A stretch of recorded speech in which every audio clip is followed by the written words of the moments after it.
Hello, everybody. Thank you for coming. It's Sunday morning, and you should be in church, but you came to worship us, and frankly, that's a better decision. So I want to talk a bit about today's panel. Today's panel is about behind the scenes of Metal Gear.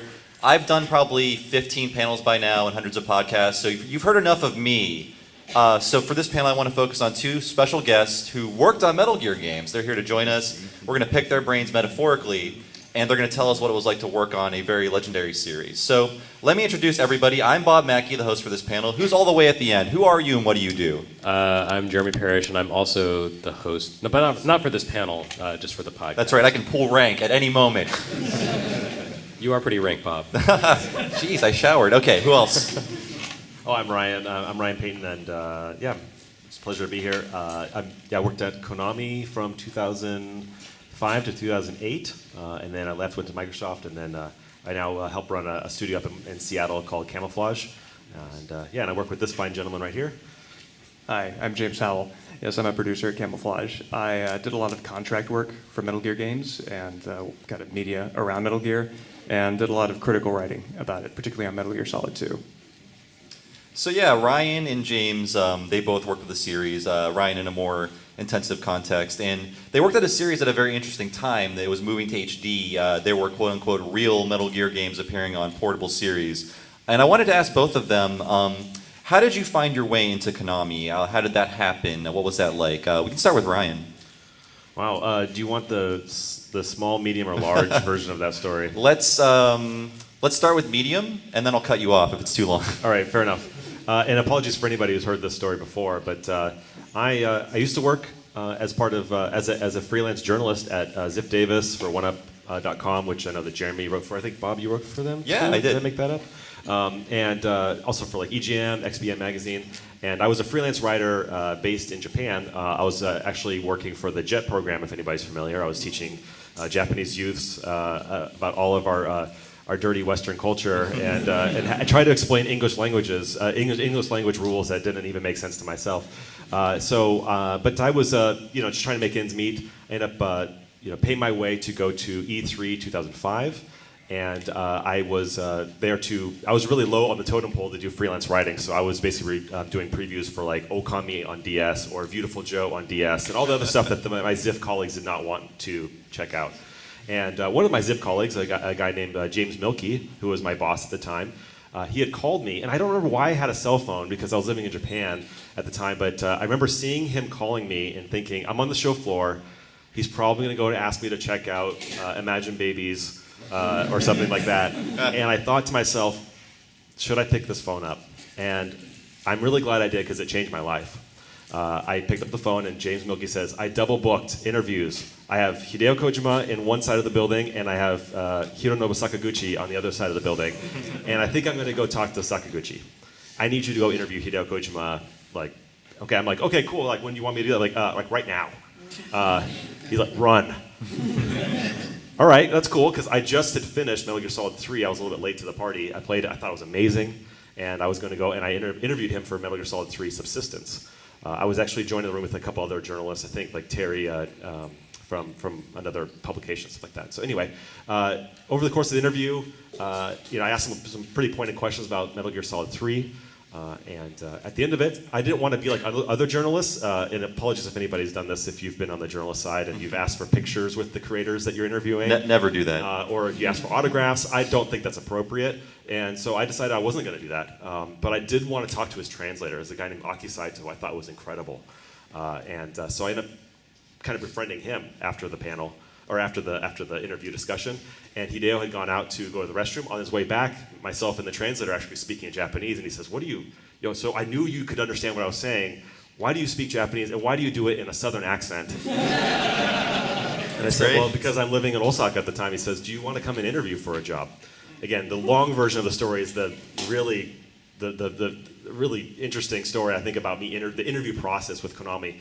But long story short, I ended up getting a job and joining Konami in September, I think, August or September of 2005, right before Tokyo Game Show 2005, where they finally revealed like the real first footage of Metal Gear Solid 4. That's great.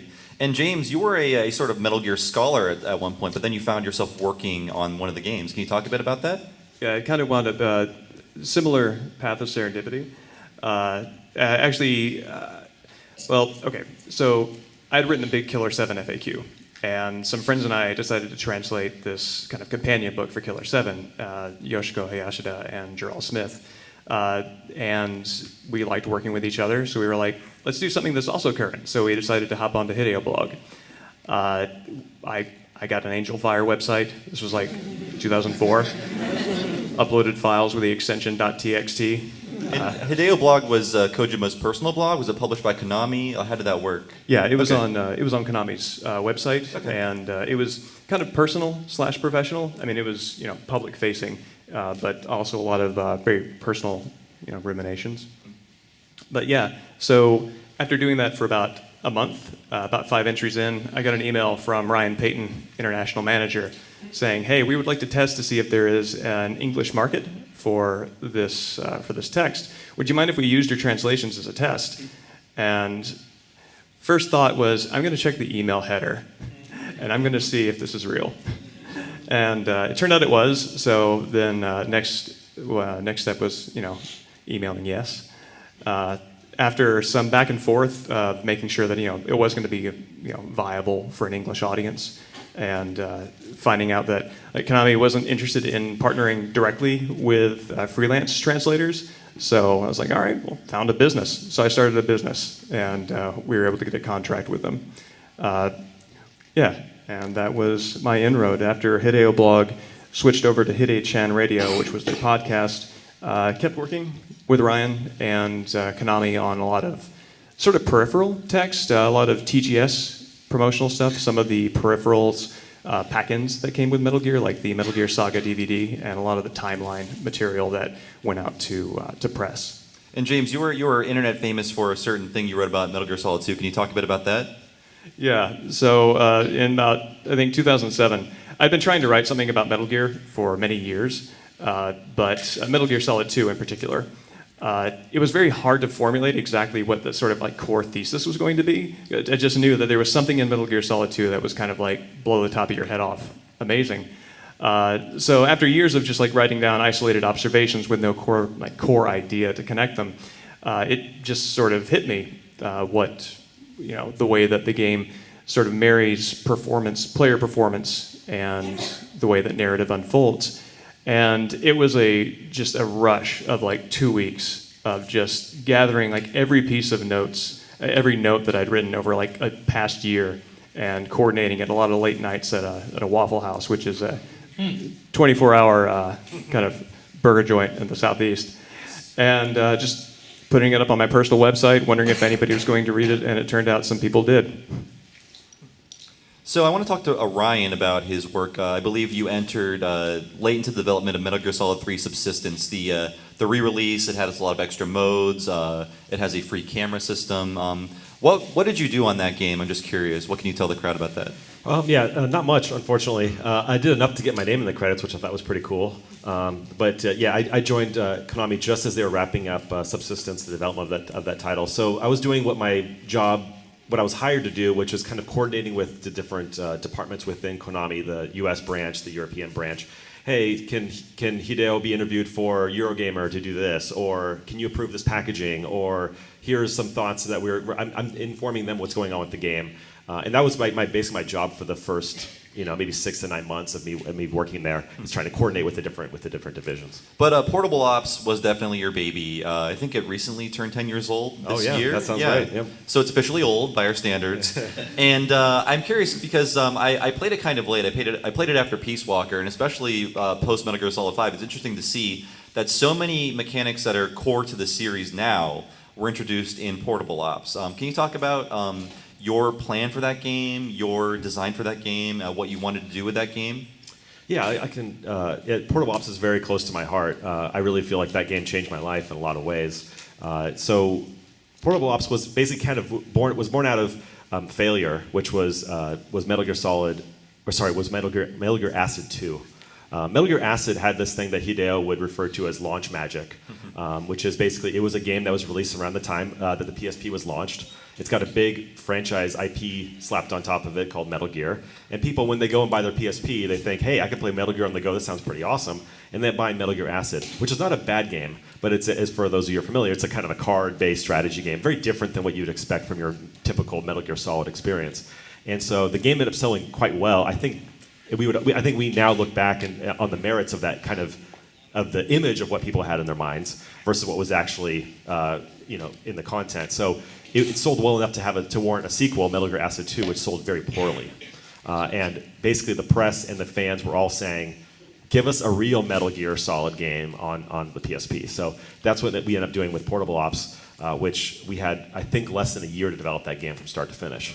And that game had some really original ideas in that I think that some of them came from Hideo, some of them came from the producer of the game, Okamura-san, and they were looking at not necessarily Jagged Alliance, but very much like that kind of Jagged Alliance type of design. And the way it was described to me was really exciting, but I was pretty low in the totem pole at that time. However, about midway through the project, the team was going through, as most game developments do, they went through a very difficult time where everything just isn't working. Like the middle of development for games, I think, is extremely stressful, and they were really suffering from that kind of the doldrums of the development cycle. And so how I contributed basically was, hey, the team has very low morale. Nobody likes what they're working on. All the resources are going on to Metal Gear Solid 4, which is the big project within the company. And here I am sitting there watching this all go down, and my friend, the audio director over at Kojima Productions, a guy named Tojima, Sotaro Tojima, and we're just crazy young guys, and we decided, hey, we're just going to play the build every night, even though it sucks, and we're going to play it all the way till like 2 or 3 in the morning, and we're just going to write up a bunch of notes, send it off to the team, and then when they get in the office the next morning, they at least have some feedback, right? And we just kept doing that every night, and I didn't really care what was going on because I knew the director was having some trouble, and eventually, I think I had to go on a business trip or something like that, and the notes didn't come in, and the producer of the game, Okamura-san, said, Ryan, I need you to continue to do that. And I thought that I was going to get in trouble. In fact, he was really excited about me doing that. So that was really my big break. I wasn't directing the game, but kind of giving them a lot of feedback that a director would. And then eventually the game came out.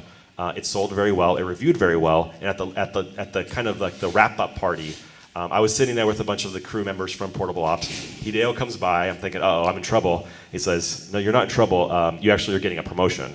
I heard what you did on this project. I need you to do this on MGS4. That's awesome. So yeah. can I ask a question about Yes, sir. about Portable Ops? So when I look back at Metal Gear Solid 3, the original version, Snake Eater, that took a lot of kind of a critical drubbing for being a little bit dated. Metal Gear Solid was designed around it was before analog sticks, and Metal Gear Solid 2 kind of continued that design, and then 3 came along and it still had the fixed camera. And then Subsistence, the big thing about that was that it added, free camera controls. But obviously you couldn't do that on PSP because it had the analog nub, but not dual sticks. So was there kind of a part of the challenge coming from the fact that in some ways it represented a step back from the direction Kojima Productions had been going? I think that we knew that was probably the largest limitation for the PSP. And I think at the time, this is right around the time that Monster Hunter was starting to get popular, and the fabled claw kind of controls, right? So I think that we had this thing where I don't know if Bob, if you played it this way, but you just had this kind of resetting of the camera every 3 seconds with like the left trigger or the left. What is it? The L trigger. The L trigger, yeah. And you just kind of got in that habit. So I don't think we spent much time just kind of contemplating it. That being said, I think that they actually had a better solution with Peace Walker. They ended up using the face buttons as like a second analog, which I don't know why we didn't do that on Portable Ops. Maybe it was just lack of time, because that was the theme throughout the whole entire time. We have no time. So I want to get into Metal Gear Solid 4. Ryan, how long did you spend working on that game? What was your role, and when did you join the team? Right, so I worked on Metal Gear Solid 4 from my first day at the company all the way to my last day at the company. And so it was, I started off in the kind of international coordinator type of role, not much influence on the game itself. And then over time, getting more and more influence to it. By the end of the project, I was touching a lot of different aspects of the game, mostly related to controls, difficulty, balance, trying to collect feedback from other people and trying to make sure that is getting to Hideo to try to get approved to go into the game.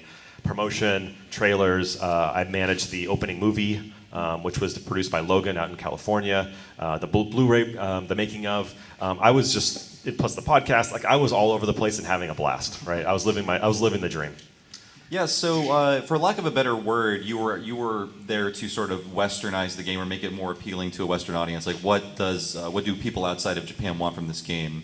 Can you talk about anything in particular you had to fight for, things that you wanted in the game that couldn't make the cut? And before you continue, we have to make sure there are no Konami spies in this audience. Yeah. Well, even if you are here, like, welcome. And You have no power over him. yeah, you're not going to get me because I'm really good about this, not saying what I shouldn't say. And most of the stuff I'm going to say is, I think, has been either discussed publicly before, but also I'm not here to, to shine a negative light on anybody. Yes, this is a celebration of Metal Gear. It really is, and as much as I think Konami has a very bad reputation at the moment, I'm actually very thankful to Konami, to Hideo, for the job that I was given, and I think that there's a lot to celebrate still. So yeah, for me though, in my role, it was less about the story, and so this is just a preemptive thing for anybody on Twitter who wants to continue to badger me about the Metal Gear Solid 4 story. I'm sorry to disappoint you, but I actually didn't write it. What, that wasn't you? That wasn't me, unfortunately. Wait, you didn't single-handedly create this game? No, I'm confused. you know how the internet works. So, but that's okay. If you want to vent your frustrations out on me, I can take it. But I did have a hand in the voiceovers, obviously for the English side of things. I did obviously go through the script and provide some feedback in terms of, hey, I don't know if this really makes sense. And that was more about what I was focused on. It wasn't about, hey, I like this or I don't like this. It was more along the lines of, hey, let's look at the canon and make sure that we're not disrupting certain things. Also, so with the voiceover direction with Chris Zimmerman and that whole amazing cast and crew, I spent a lot of time in Los Angeles. I think I spent, it was something like 50 or 60 days voiceover recording, which is a lot. It was a huge voiceover project.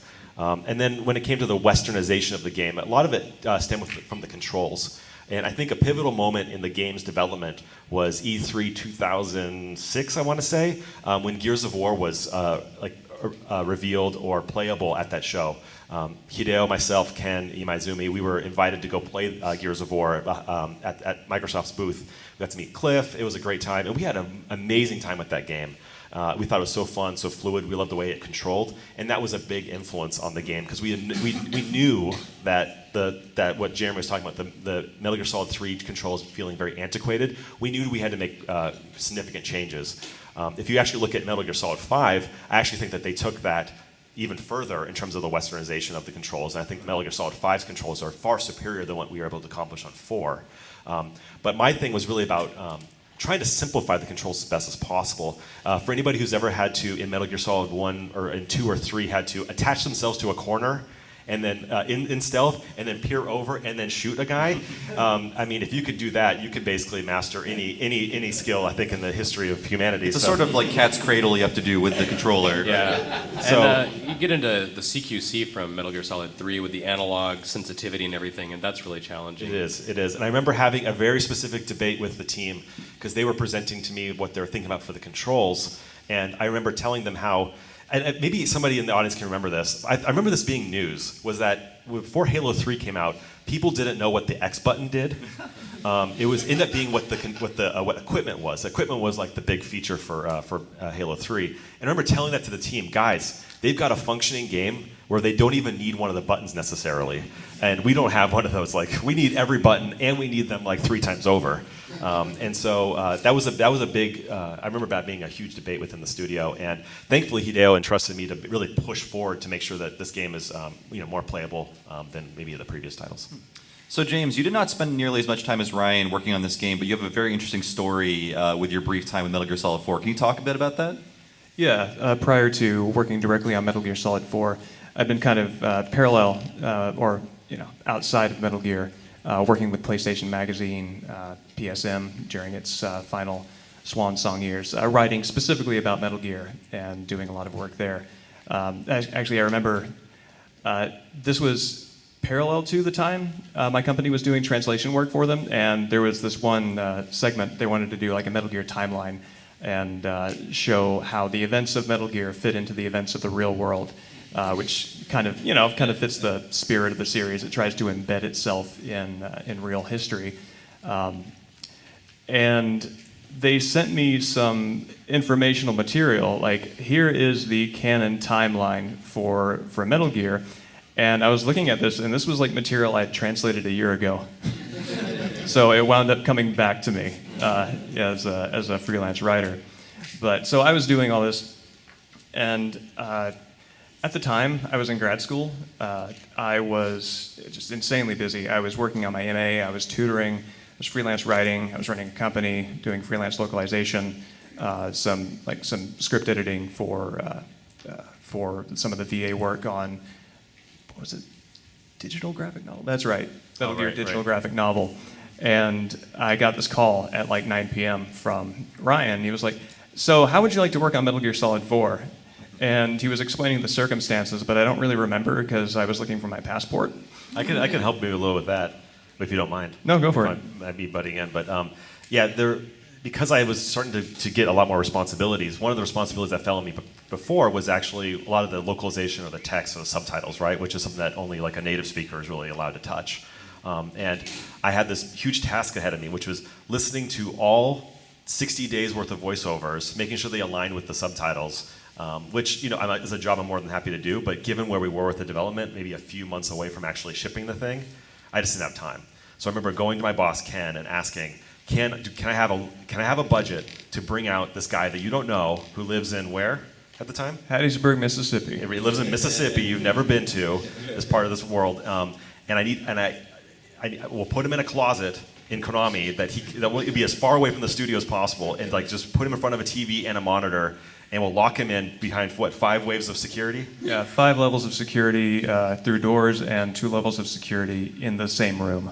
And as you can imagine, that's actually how I reviewed Metal Gear Solid 4 at Konami headquarters. James, you were saying even the debug unit you were playing the game on had its own security measures. That sounded pretty funny. Yeah. There was kind of a red herring way of getting into the actual debug that looked like the obvious choice at the outset, but actually wasn't. There was a completely different, completely counterintuitive way of actually accessing it. So it was like, are there nuclear codes on this? But I just loved I love the image and also the memory I have of seeing this guy James, who clearly has a lot of love for the franchise, and his big break is inside of Konami HQ in this room that's no bigger than a closet, with a monitor and a desk and a dev kit, and that's all you have for a week. And you're looking at a black screen and firing back VO lines and making sure that the subtitles are aligned. Yeah, actually, closet is a pretty good theme for my visit. I stayed in a salaryman hostel, which is basically about the size of my workspace at Konami, except horizontal. And actually, I think I actually slept in both of them, as a matter of fact. Yes, I can confirm that. Yeah, I fell asleep in my terminal due to exhaustion, not because I was sleeping on the job, Brian.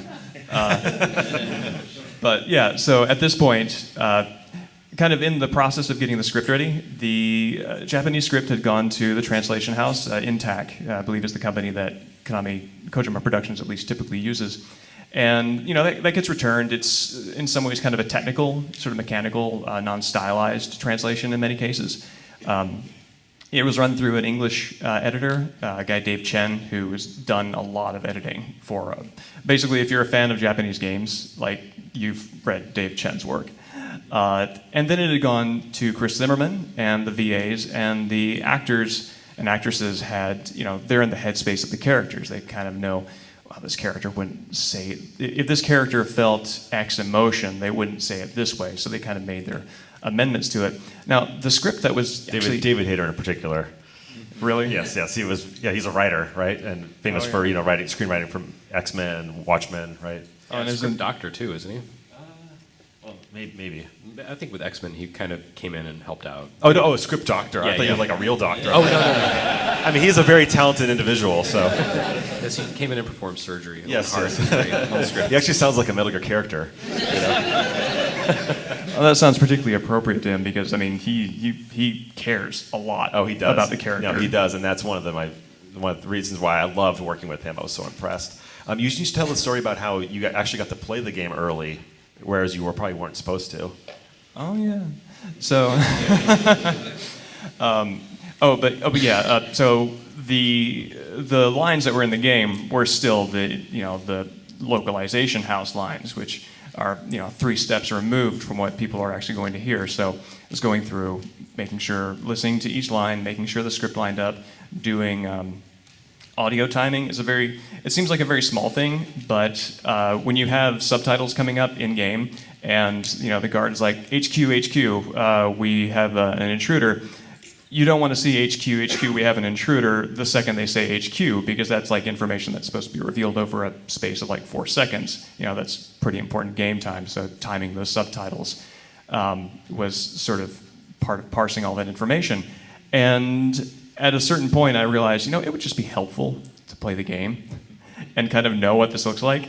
So Ryan had gone to the boot camp to run and manage that. I was kind of there fending for myself for about 3 days in a country I didn't know the language in, and I called like the one guy who spoke English at Konami, who was kind of my handler, and I was like, "Hey, so can I play the game? Just like a demo build or whatever." And he was like, "So why do you need to play this game?" Like as many levels of security as you can imagine, that question was bound to come up. I was like, well, it's certainly going to help inform what I'm doing. It's going to, make the final product better to kind of know what the context of this is. Hold on a second. Phone hangs up. Ryan calls me 5 minutes later. "Hey, did you ask to play the game?" I was like, "Yeah, is that cool?" He said, "Yeah, there's no problem with that. Hold on." Hang up. 5 minutes later, handler calls. "Okay, we're coming down." So there was actually another human level of security. But yeah, they were very cautious and very concerned, because obviously very sensitive stuff, particularly at the time, because this was such a huge project. Yeah, big game for them. Yeah. And the Blu-ray, I got the Blu-ray and it had a footprint on it. Weird. And I never followed up on that. But Sounds passive aggressive to me. well, maybe that's just like an extra layer of security, kind of like fingerprint, face recognition. You have to dust it. Yeah, it's special nanomachine footprint. So it's been almost 10 years since Metal Gear Solid 4, and I think we'll do an episode on it next year to celebrate that. What are your reflections on the game before we move on to audience Q&A? It's been a decade, like I said, and the games industry has changed so much. And what it did 10 years ago is no longer the new hotness. What do you think about it now? Let's start with Ryan. Wow, Metal Gear Solid 4 I think it's a really fascinating product. I think it tries to, I think it's a love letter to the fans, for better or for worse, right? I think it does a lot of things that we as the creators, or as Hideo as the creator, but me as part of that production team, that we want to do something that really excited the fans, that we're going to this was supposed to be the final Metal Gear Solid game, which I think people forget. And so we're trying to put everything in a nice bow tie, or a bow at the end of it, right? And I think that was the intentions were pure, but the execution and also the result of that was probably not what we expected, which was, it turns out that I don't think a lot of fans really do want to have all their questions answered, because it leaves them with nothing. And I remember feeling like this big void in the community after the launch of the game. And then I think it's also a really interesting game from a perspective of, here's kind of unfettered creativity. The game, James and I, as we're driving down from Seattle today, we're just talking about all the big things in the game, and there's a lot of big things, but they all are screaming it at the same volume. And I don't really want to list them out, but I'll just give you a few, which are private military companies, the United States occupation of Iraq, right? A reflection on Metal Gear Solid 1 and Shadow Moses. It's like a spy novel, with Act 3 being in the Prague or Eastern European area. There's just nanomachines and closing up all these different things. And what happened in MGS3 with Eva and Snake. There's just so much going on that I think it's a miracle that we were able to land that crazy ship, right? But then kind of taking a step away from it, I think it's a very complex, complicated game. That again, I think it's fascinating to look at, but I don't think it's as good as maybe Metal Gear Solid 3 is. I think that, kind of maybe a consequence of that, perhaps maybe not in terms of intent, with Metal Gear Solid 4 and its final effect. Following up on the MGS2 essay I wrote, I actually wrote something about Metal Gear Solid 4, kind of doing I don't know, a critical analysis in the same spirit. And the thing about Metal Gear Solid 4 is, as a fan who had just encyclopedic knowledge of so much of that series, I could see where everything was coming from. And the game actually kind of broadcast that. There were like these little scenes that were, hey, this scene is kind of like this scene from another game. And you press like the X button and it gives you these little sort of like strobe light flashes. And it's like, it's almost like this game was about exactly how much baggage a series can accumulate over a series of like 10 years, and kind of like, if you were a fictional character and you had to like bear responsibility for all of this, look how old you would be. Look how you would be throwing your back out as you were doing rolls away from guards behind a dumpster, and so it wound up. I mean, even if it might not have succeeded in that end goal, it wound up accomplishing something fairly unique, and it used something that Metal Gear uniquely had, which is such a long history, such just a treasure chest of details to throw out there, and it wove them together in a way that managed to feel fresh, but also was sort of true to the spirit. Yeah. So we've talked a lot about Metal Gear Solid 4. I think, Bob, you're about to take Q&A, right? Yeah. I want to get any questions first. So I did want to go back just a little bit to portable ops and kind of bring up the same question. Like, I don't know, I love portable gaming, but I feel like it really gets overlooked and sort of given sort of short shrift by most people. And so I'm kind of curious, like, where do you think portable ops stands in sort of the the evolution of video games? Like, what do you think that brought to the table, and what influences it had, if any? I mean, maybe because it's a portable game, people were like, eh. No, I think it's a very important game in the franchise. It really definitely, as Bob alluded to, it really set up Peace Walker, which really set up Metal Gear Solid 5. Like, the kernels of that game are found in portable ops and how people reacted to the game, the fans and like from the sales and the press. Those mechanics of recruiting soldiers and putting them making part of your team, kind of like this Pokemon type of like loop, was really addicting, really interesting. Even in its rough form in portable ops, I think really set the stage for what was like to become a really incredible playing video game, which I think is Metal Gear Solid 5. So I think that's what its legacy is. But I think it's in this weirdly weird, awkward place when it comes to canon. I made the mistake of jumping online once and like debating somebody, Never do that. About who was like claiming that portable ops is canon, and I'm like, well, good for you. I remember specifically that it was supposed to be canon, but maybe it wasn't anymore. And it's just, I think the answer is it's very complicated. And I think that's where portable ops is kind of stands. It's in that kind of awkward. It wasn't given the attention that Peace Walker was, right? It was a team of about 15 people that built that game, and it was we were literally in the corner of the office, like working on this thing without much support. But I think its legacy really lives on, with these larger titles. Mm-hmm.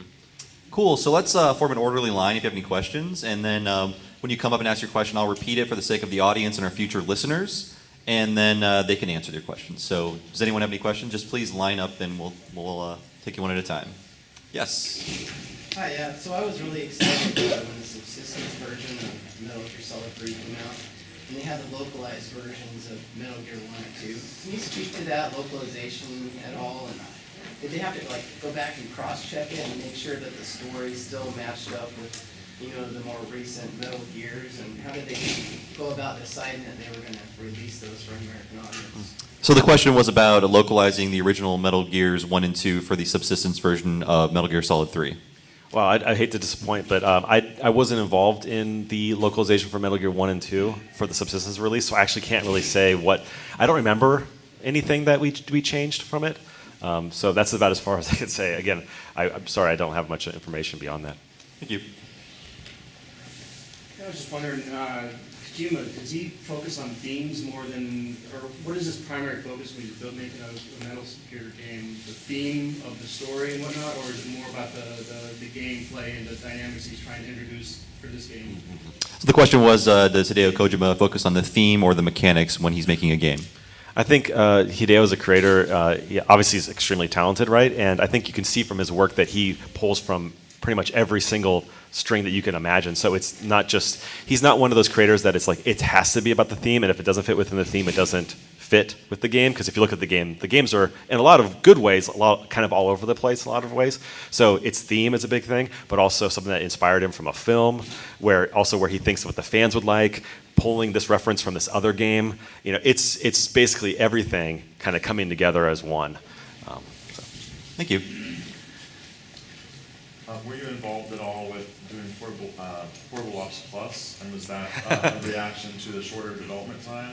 Or could you tell me anything about that? Oh, yeah. So the question was about Ryan's involvement in Portable Ops Plus. Yeah, Portable Ops Plus was a result. That game was not supposed to exist. Portable Ops. I actually gave that to you to sign the first time I met you, and you looked at it as if it shouldn't have existed. So. That's sorry. weird And I because felt really bad. one of my earliest memories of Ryan is him handing me a copy of Portable Ops Plus at Konami's HQ in Tokyo, TGS. I was trying to get rid of it. It's like The Ring or something. Was that your copy, Bob? I like the box art, especially the European box art. It's quite slick. But outside of the box art, I think the game really was. It was just trying to capitalize on the surprise success of Portable Ops. So really no story, as you know, just a bunch of random missions. It was just one of these projects that nobody, unlike Portable Ops, which nobody wanted to touch for bad reasons, I think people didn't want to touch the development of Portable Ops Plus for good reasons. Thank you. During the development of Portable Ops, was the discussion ever had to go with the fixed camera from the earlier iterations as opposed to the free-floating one? Because it always seemed to me like a fixed camera on the PSP was better than the free-floating camera. So the question was about in the development of Portable Ops Plus, going with the fixed camera or going with the free camera. The discussion just the there. normal. Portable Ops in general. Yeah, just regular Portable Portable Ops, Ops. Yeah, that's I don't remember that conversation ever taking place. I think that you are right. That probably would have been a better choice potentially. It's like using just like the one camera or one stick setup for the camera controls. But some of the code for Portable Ops, if I'm not speaking out of turn, was based on the Snake Eater code, and it might have been actually some of the Subsistence code in there. So I have to think that they might be just inheriting some of the new 3D camera work, but I can't say for certain. Okay. Thank you. Hey guys, thank you for the very interesting panel. I appreciate it. Thank you for coming. I know we talked a lot about Metal Gear Solid 4, and I love that one too. For me, obviously Metal Gear Solid 1 was the first 3D one, and that set up a lot of mechanics. But for me personally, Metal Gear Solid 2 was the one that kind of set up the movie-like atmosphere and score, right? Amazing. So I was wondering, that's most influential to me. What's most influential for you guys? So the question was which Metal Gear was most influential for? Okay. As far as in your opinion, for the... Yeah, I'll kick it off because I can be pretty short and let everybody get to their answers. But for me, there's nothing better than Metal Gear Solid 3. I think that's actually my favorite video game of all time. I think that game does a great job of melding actually the theme and historical events and gameplay around with survival. They do a lot of survival things that were really weird at the time, and people were laughing. I remember laughing when I read it in like EGM, like, wait, you can do these different incisions, or you can craft these different things. Which now I look at like survival games right now, it's just like a mainstay. I think that game was very forward-thinking. The art direction is amazing. The score is amazing. It's my favorite video game of all time.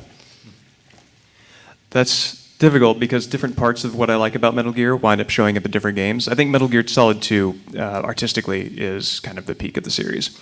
I think both because of where it comes in terms of the history of games, what it accomplishes, and how much it's influenced so many games since is really remarkable, particularly in the way that it takes what is really an intangible element, which is the player's memory of Metal Gear Solid 1. To take something as intangible as a memory and use it as part of a game experience is really remarkable.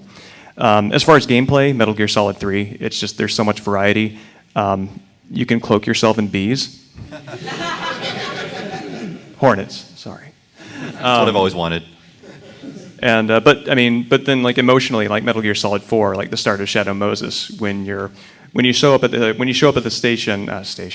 facility is the word, and it's just dilapidated, it's decaying. The best is yet to come starts playing, and it's like just this.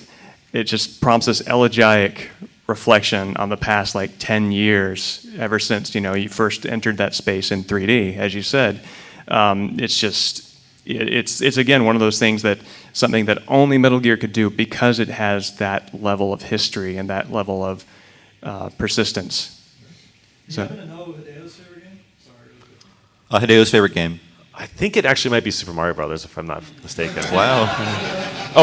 In the Metal Gear series, I think he usually says MGS1. Yeah. Cool. Don't quote me on that, but I think that's because I had to translate a bunch of his interviews. I'm pretty sure I had to translate that. Cool. Thank you. Hello. I was curious just how hands-on Kojima is actually working with you and other people on the team, and how much direct influence and control he's having on any aspect of the project. The question was, does Kojima have a lot of hands-on control over the project? I think that goes, so his hands-onness, the escalation of it continues obviously through as development carries on, right? And so as you get deep in development, he's playing the game every day. But it's also good to remember that, at least for Metal Gear Solid 4, we had over 200 people working on the game, right? So you're definitely, it's a hard ship to land, right? In terms of like how much changes are happening throughout the day. But I do remember very distinctly of how I really enjoyed, like for better or for worse, getting the bug reports from him because he would play the game and he was very particular. And one example I can think of is we were in one of the most serious meetings that we had, which was basically talking about whether or not we were going to delay the game again. It was a very serious meeting. Thankfully, after that meeting, we decided we weren't going to, and so there was no problem. But I remember Hideo coming in and whispering to the lead programmer at the time, Korekata-san, and telling him that he had found a bug, and like Korekata was basically giving him a look like, yeah, welcome to the party. And he's like, no, I need you to come out here. And so 20 minutes later, Korekata comes back, and the people are like, what was the bug? And he's like, oh, it turns out that when you move in Act 4, when Snake's foot goes out to a metallic surface, it still sounds like a snow. It still sounds like he's on snow. And that's actually just a problem with like collision and just setting it up. It's like a pretty typical bug, but that's the level of bugs that he was like giving and checking. Which again, I think as you look at the game, he's very detail oriented, which is cool. But yeah, those are the types of interactions that he was definitely picking up. That's great. Thank you. So this is kind of similar to the last question, but what was it like working with Hideo on a personal level? And did you run into any challenges trying to balance creative expectation with what was realistic? The question was about what it was like to work with Kojima on a personal level. Yeah, I really liked working with him. And I'm proud of the way, and I've talked about this publicly before. I'm proud of the way that I approached him, which was not, "Hey, I'm your biggest fan. Tell me what you need to do, and I'll do it." It was more like, "Hey, I'm here working to make the game as good as possible, just like you are. And sometimes our opinions will differ, and I'm always going to stand up for myself." And sometimes I'm going to say you're wrong, and sometimes you're going to say I'm wrong, and may the best man win, kind of thing. And I think that actually resulted in a really good relationship towards the end, where I was giving him my own crazy levels of notes and asking him to approve of those. Because if he gave the thumbs up on any of those notes, I had permission to go around to the entire office and say, "We're doing this, we're doing this, we're doing this." And so I think to his credit, he trusted me to do that. So I will forever like really respect him for that and thank him for that. But as you can imagine, with a creator to his level, like he's very particular about things, right? So you kind of have to pick your battles, I guess is probably the best way to put it. Thank you. Hey, how's it going, guys? Great panel, by the way. Like very entertaining and informative. Thank you.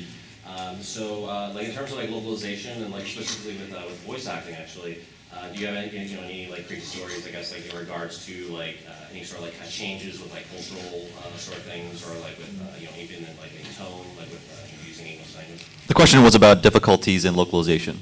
Yeah, I mean, I have a million of those stories, but I think one in particular, I was just talking to Chris Zimmerman-Salter about this, was that, remember the time that David Hayter refused to say a line in the game because he didn't think it was aligned with what Snake would say? And I thought that was pretty awesome. But also very frustrating because I needed to bring that back home. And so I had to like convince him. I said, "Hey man, just say the line. I know you don't agree with it, but I will go back and I'll talk to Hideo about how we should change it for the next session, but I need you to say the line so we can put it in the game at least for now. And please trust me." And that was one thing we had to do. And then the other thing was, I remember there was a big controversy in the studio about SOP, if anybody remembers that concept within MGS4. The Japanese team really wanted to call it soap. And I think in the Japanese version, they might have referred to it as soap. But it's SOP, it's SOP in English, right? And they came back and said, "Why'd you record it as SOP? It's supposed to be soap." I'm like, why are you arguing with me about English? That's a better question. So we are out of time, everybody. Thank you so much for coming. Please give James and Ryan a round of applause. They did all the work.